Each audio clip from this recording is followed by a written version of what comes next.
The National Guard for Florida has done an absolutely fantastic job. If you look at all the innovations in testing that we've done, whether it's the drive-through sites, whether it's these new walk-up sites in underprivileged areas, whether it's the strike teams that they're doing to test residents and staff at long-term care facilities, they have done an extraordinary job. They've been a force multiplier for the state of Florida. And I think by this weekend, National Guard supported outlets, all those types of tests will have generated about 100,000 tests in the state of Florida. And so that's a really remarkable thing, and I really want to thank Jim. I also want to thank Mayor Curry for doing a great job during this time, being very level-headed, being very fact-based and data-driven, and this Northeast Florida region has really done well. I'll say a few things about that, but I think it's exciting what's in store for Northeast Florida, because I think they're going to be able to bounce back very quickly. Today, I'm announcing as part of Phase 1 that beginning Monday, May 4th, Florida's world-renowned state park system will be opening. Opening the parks back up is consistent with my safe, smart, step-by-step plan to reopen Florida. Since the beginning of the COVID-19 emergency, we've made decisions based on data, facts, and science. And I think we've seen enough about COVID-19 to make, and I think the science backs it up, that outdoor transmission is less likely than transmission in enclosed environments. In fact, the Department of Homeland Security's Biodefense Lab recently conducted a very thorough study about the effect of sunlight, heat, and humidity on the virus, both in terms of surface transmission and in terms of respiratory droplets and aerosols. And they made the following conclusions, and DHS was very confident in this. The DHS study said that sunlight rapidly killed the virus in aerosols. And it said that outdoor daytime environments are lower risk for transmission of the virus than indoor environments. In terms of surfaces, when a virus may be left on a surface, DHS study concluded that sunlight kills the virus quickly, and that the virus is less stable overall at higher temperatures and higher humidity. Now, that doesn't mean you can't transmit it. Obviously, if you pack in 1,000 people and they're right next to each other and they cough on each other, that's going to be risky. But when you're talking about open spaces with appropriate social distancing, that is a very low-risk environment, but it's also high reward for the people of Florida, because people can go out, they can get sunlight, they can get fresh air. It's good for peace of mind. When they're exercising, that's a good thing. We have a virus that, if you're under 50 and you don't have health conditions, fortunately is extremely low risk. The risks become when people develop underlying conditions, and one of those things is things like diabetes and obesity. So the fact that people are being out, they're doing things to increase their health, hopefully we don't want anyone to get the virus, but if they get it, it may not end up being something that is that significant in terms of the symptoms, which is a good thing. And I just think it's important now that we're here 2 weeks after Mayor Curry recognized the science and opened up Jacksonville's beaches for recreational activity. At that time, there was a lot of people, not from Florida, but from between D.C. and New York, who thought that this was just like the most significant thing that had ever happened, that the sky was going to fall. They did misleading pictures acting like, this was like Lollapalooza on the beach or something like that. And this was what they were focused on. Not dirty subway cars, not other things that have been major transmitters of this disease. They were really focused on this. And they said that this was going to lead to all these negative things.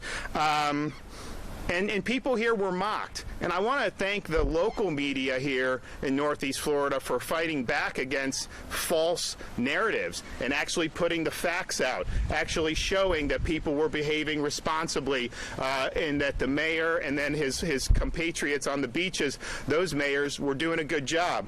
And so what we've seen since then is, has there been some type of major outbreak? No. In fact, cases have declined. They weren't that high to begin with, but 2 weeks ago, the county reported 29 new cases.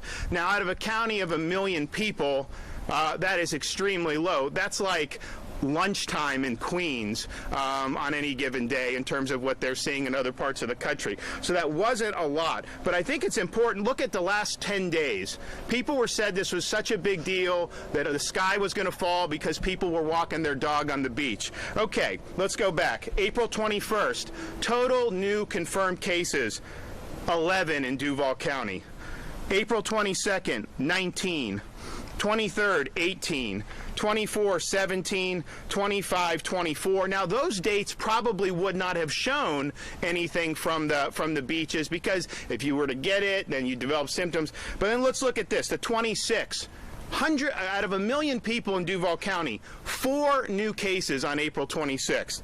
27th, 10 new cases. 28th, 6 new cases. 29, 8 new cases. Yesterday was 17, but that was a big test dump. So the percent positive yesterday, 1.8% of the tests came back positive. There's parts of the country where they're at 30, 40% of everyone tested comes back positive. You also look at the hospital space in Duval County.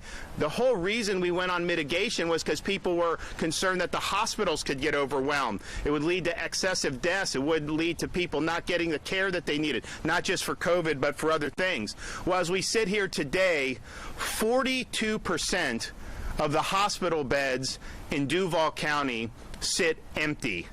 There is no overflowing of hospitals. There has not been an overwhelming of hospitals here in Duval County, or really anywhere else for that matter. I mean, in fact, we had Memorial Healthcare down in Broward County, which has had a lot more cases than here. They've actually collapsed one of their ICU wings because there just wasn't enough patients going into the ICU. So that's a good thing. You also look at the overall percentage of tests that come back positive in Duval, and I think you're now under 4%. I think you're actually under 4. And that includes at the beginning when really only the sickest people were getting tested. So that percent positive, it's so low. It's hard to get a downward trend from there because it's so low. So that's a good thing. That's good news. We have the test center here at the Jacksonville Jaguar Stadium. They're doing on average 271 tests a day. But they could do many more than that. It's the demand, the supply exceeds the demand for this drive-through test center, which I think is, again, I think that's another good thing, and I think it's a good sign. So Duval County and then Nassau County, they've done fantastic on this. I mean, knock on wood of what they've done. St. John's has done tremendous. And so I really just want to thank the people of Northeast Florida. I want to thank the people like Mayor Curry who've really led. They've proved a lot of people wrong throughout this. And, I just think it's important to kind of, take the tail of the tape. You do things 2 weeks ago and you try to smear a community and then you just go by. It's like drive-by media. Just do it and then move on. Well, we're here today. They've done it the right way. They have a foundation to build going forward, and I think that that's really, really good. And I think it's also important for people to understand when we're talking about the outdoor environments, when we're talking about the risk being lower, that's something that you can use in your everyday life. When we go in with the restaurants, we're recommending that they do outdoor seating, obviously with a sufficient distance between tables, but we really believe that is lower risk. You look at some of the super spreading events that we've seen, major events throughout the country. You had the funeral in Albany, Georgia. You had people packed into, I think it was a church, and you had people crying, hugging, kissing, very close contact, sustained contact in an enclosed environment. This thing spread like wildfire. You started to have people going to the hospital. If you look at the choir in Washington State, they're inside, they're sitting there singing, a lot of different droplets and aerosols in that environment. Many of the people got sick. It spread very quickly. The Biogen conference in Boston at the end of February, again, these are people that are in close contact for a sustained period of time inside, and you had a super spreading event. You've also seen things like parties or celebrations, bar mitzvahs, other things like that have caused super spreading events. And so those are more high risk, but being outdoors in open air is more low risk. And today we take a step that I think is good for the people of Florida. I think it's going to be good for their peace of mind, because people have been cooped up a lot. Even though we the whole time I wanted people to be getting recreation, it's still, there were only so many options. So now we have more options, and I think that they can do it in a way that's safe. I think it's also important to point out the hospital capacity. We're not just talking Duval that's got a lot of capacity. I mean, you go down to Miami-Dade, they have almost 40% of the cases in the state of Florida, and yet they have 40% of their beds are available in Miami-Dade, a very big and populous county. So we're in a situation where we've had really flat hospitalizations, far below what the system would even hold. In fact, last night, the state of Florida reported statewide 591 people in the ICU statewide. That's the lowest number that we've had in the ICU since the very beginning of April. And if you compare that to other states, I mean, there's states that are half or a third of our size that have significantly more people in the ICU than the state of Florida does. And so the parks are an important part, I think, of quality of life. It's going to be an important part of phase one. We'll have more details about how that's going to roll out. I mean, it is going to roll out on May 4th. There are going to be some restrictions because we do want to continue social distancing. It's a smart thing to do. If you're out there with your family and you're not getting involved in big groups, very low risk, but we want to make sure that we continue to do these things responsibly, using what Mayor Curry did here in Jacksonville as a great model. I'm going to let the mayor come up, say a few things, and I'm happy to take some questions. Thanks, Governor. Yep. Well, welcome to this beautiful state park, this gem to Northeast Florida and Jacksonville. This park and this day really represents, in my mind, what Florida is all about. Governor, I want to thank you, before I talk a little about outdoor recreation. What people don't see that happens behind the scenes in a crisis is the communication and collaboration. Jacksonville got ahead of this because we had help. We got testing up early because the governor's office was responsive. We got personal PPE equipment to our healthcare workers distributed as needed because we had help. Anytime governors call me in the evening, members of his senior staff are accessible every time I call them, while they have the entire state asking for things. So a big thank you for the way we're getting through this and coming out of this. Just quick to on the back of what the governor said about the idea behind opening the beaches. Look, we were looking at data. We're reading places where coronavirus, COVID-19 had hit places hard, and it all spoke to types of events the governor talked about. Compact spaces for long periods of time. We're observing people in grocery stores for weeks because they have to get essentials, and while that's happening, you don't have large outbreaks. So with the data and with basic logic, it made sense to open wide spaces, to let people move and remind them to social distance. So proud of the people of Jacksonville for the way we have worked through this and continue to work this, and I'm grateful to our governor. Thank you. All righty.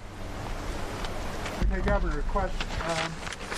Senator Scott, Senator Rubio both have suggested that certain people on unemployment do not want to work because they're making more on unemployment than otherwise. Have you experienced this? Have you heard about this being true among Floridians, or something that Rubio Scott just conjure? Well, I'm not familiar with their comments. I can tell you, Floridians want to work.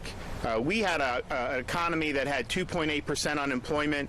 People were doing a great job, and this external event upended that for hundreds of thousands of people in our state, and it's been very difficult. We've worked extremely hard on fixing a very broken system that you had with unemployment, and starting to get good results that I'm happy. We need to do more, but we're much better than we were a month ago. But I think people want to work. I think people enjoy being out, doing things that are productive. It's part of it is that's just kind of how they are, but I think it will contribute to a sense of of normalcy, and I can't guarantee everything's going to be exactly like it was, but I think to be able to go out and be doing things, I think would be a very good thing. So we've got a lot of hardworking people here. They absolutely want to work. They did not want to have their jobs taken from them, and we'll get them back. It's not going to happen overnight, but we're going to get people back. Governor Lorena with Action News. Jax, yes, ma'am. You were talking about the low percentages of infections, but would you agree that we were able to get to that point because of the measures that your office took with social distancing, shutting down certain facilities? And also, Governor, how do we know what the true rate of infection is if there's not enough widespread testing, especially in rural counties? So here's the thing with the testing. We have 7 sites for drive-through. We've now got, oh man, I mean, I think we may be up to 10 walk-in sites where we're going in underserved communities. We started this by doing we did a public housing project with the University of Florida in Jacksonville. People were very happy because a lot of them didn't have cars to go through the drive-through site. So we're doing that. We're getting good response. We're affirmatively going into nursing homes, even if they don't have any positive cases, to try to see if we could identify asymptomatic. With that said, we have capacity to do more testing. I mean, we have it right now. We've built more. I got contracts with these new labs that can do 18,000 tests a day. So that's there. But I think, in Jacksonville, you look at it, we don't fill up the site here. There's never a demand outstripping supply, and you think, okay, well, maybe people just aren't willing to go get tested. The problem with that is when you have a positivity rate that's so low, the easiest inference is that this thing just hasn't transferred in this area the way it's done in places like New York or New Jersey. But what we really will help us determine this, and we're supposed to finally get them in today, are the antibody tests. So we're going to do seroprevalence analysis in different parts of the state. What the antibody tests tell you is, do you have antibodies for the virus? And if you do, then that means that you had the virus. And you're looking at different parts of the country that have done this. They did it in Santa Clara, California. Stanford looked at it. They believe that between 50 and 80 times more people in that county have the antibodies than have actually tested positive. LA County did something similar. They didn't think it was quite that high, but it was certainly exponentially greater than who had tested positive. University of Miami did it in Miami-Dade. At the time, I think there was 10,000 cases. They think that there's 160,000 people that have the antibodies. So we're going to do that here in other parts of Florida. We're going to get hundreds of thousands of these tests in, but that will give us an indication of how widespread this thing was. And I think we all understand at this point, this thing was here earlier than we thought. The Super Bowl in Miami, I was talking to the head of the committee. I was like, there's no way we didn't have this in the Super Bowl. And people say, my whole staff was sick that week or whatnot. So I think it was here. I think there's way more people that have the antibodies than we thought initially, but this will allow us to determine that. And then what kind of inferences do you draw from that? If the antibodies are prevalent at 10, 20, 50 times the positive tests, then that's telling you that the virus fatality rate is much lower, which is a good thing. It tells you that the hospitalization rate will be much lower, which is a good thing. You probably have the majority of people that have acquired this thing had symptoms either so mild that they never even thought about getting medical attention, or perhaps no symptoms at all. So we're getting more and more data on this. Now that Florida is doing this, we're going to do it. You also having antibodies is just good to know. I mean, if we're at a nursing home and half the staff have antibodies, well, that's lower risk then for the residents, because those are people that are going to have some form of immunity from the virus. So I think the antibodies testing is going to be very important in terms of how we go forward and just really understanding the risk. But I do think it's pretty clear, and I've been very critical of a lot of the doom and gloom projections of saying this or that, but if you're under 50 with no significant health issues, the data is overwhelming that you are incredibly low risk. And fortunately, young kids are at the lowest risk of any other portion of our society. I mean, I have a 3-year-old, a 2-year-old, and a newborn, and I am much more concerned with other things than I am with this in terms of my kids' health. That's a good thing. There's also research being done now in Europe that about putting kids in school. Now, we're doing distance learning in Florida to the end of the year. We made that decision. But the American view has been, yeah, kids are at lower risk, but if they go to school and they interact, then they'll transmit it to their teachers and their parents. And so you wanted to not have those things. But that also has implications for summer school and summer camps, Little League, all these other things. Europeans are looking at it, and a lot of them think that kids aren't really significant vectors, that the parents are more likely to infect them. I don't know if that's right, but we're going to find out pretty soon because they're in school in Denmark. Switzerland's putting their kids back in school. I would love to be able to have the hard data to say that kids are not significant transmitters of this, because if that's true, then, man, we've got to do summer camps. We've got to get back and get our kids back out doing things. So this is all about just following the data and following it where it leads. Yes, on the parks, kind of a two-part question. On the phase one for business, you did an exception for the 3 southeast counties. Is the same thing for parks? Are you going to have different parts of the state are going to have different? So we're going to have 80. Yeah, so we'll have 80 to start on Monday. It's kind of a phased approach. I do think some of the southeast Florida counties will have open. Remember, those 3 counties all opened parks, marinas, and golf courses last week. So they have this open, and that's something that I think made sense for them. I supported their decision 100%, and so we would want to have access as well to some of these. So we're going to be Department of Environmental Protection is going to be rolling out exactly the parameters. Like I told people, it's not just going to be like it was in February. I mean, there is going to be restrictions. There'll be limitations just so people are safe. But I really believe if people are out there and they're not in big groups, I think it's a low-risk environment. Governor, we've talked to a lot of people who are still pending for unemployment benefits. They've been waiting since March. Is that acceptable, and why has it taken so long to try and address some of the problems that the unemployment benefits? So we have last night paid out another 69,000 payments. As of 2 days ago, there have been 416,000 unique claimants paid just since the middle of March. To put that in perspective, all of last year, the state of Florida paid out 326,000 claimants all of last year. So what happened was this system had a lot of problems, and it couldn't hold up. It got overwhelmed. I had to bring in engineers to effectively rebuild it. And so now they're in a situation where we have hundreds of thousands of claims going out. We have 50, 60, 70,000 payments a day. So things have gotten a lot better. But I would also point out, when somebody says, hey, I applied in mid-March, we have DEO. They're actually reaching out to people and saying, okay, what did you do? And in a number of cases, people didn't have all the information submitted, Social Security number, out-of-state wages. Some of the people weren't working before this. So obviously unemployment compensation is for people that lose their jobs. There's other forms of relief for this situation if you didn't lose your job. But some of what you see here in terms of these unique claims submitted, some of those folks have not qualified under this. So I think that you've seen a huge increase. I mean, you go back 4 weeks, this system was in tatters. People couldn't even get on. I mean, there's going to be a whole investigation that's going to need to be done about how the state of Florida could have paid $77 million for this thing, however many years ago they did. So there's a whole bunch of problems. So we had guys go in who are super smart. They work 24/7. They've rebuilt a lot of this. They're doing stuff every day.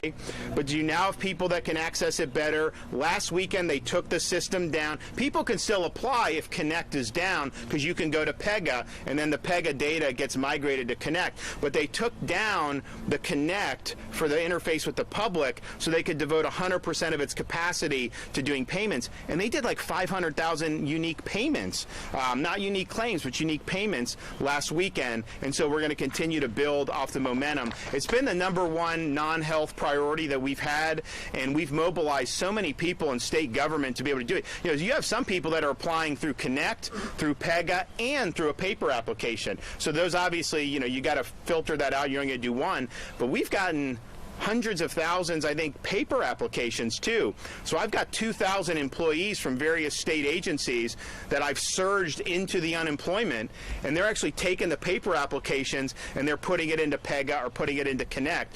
So it's really been a team effort.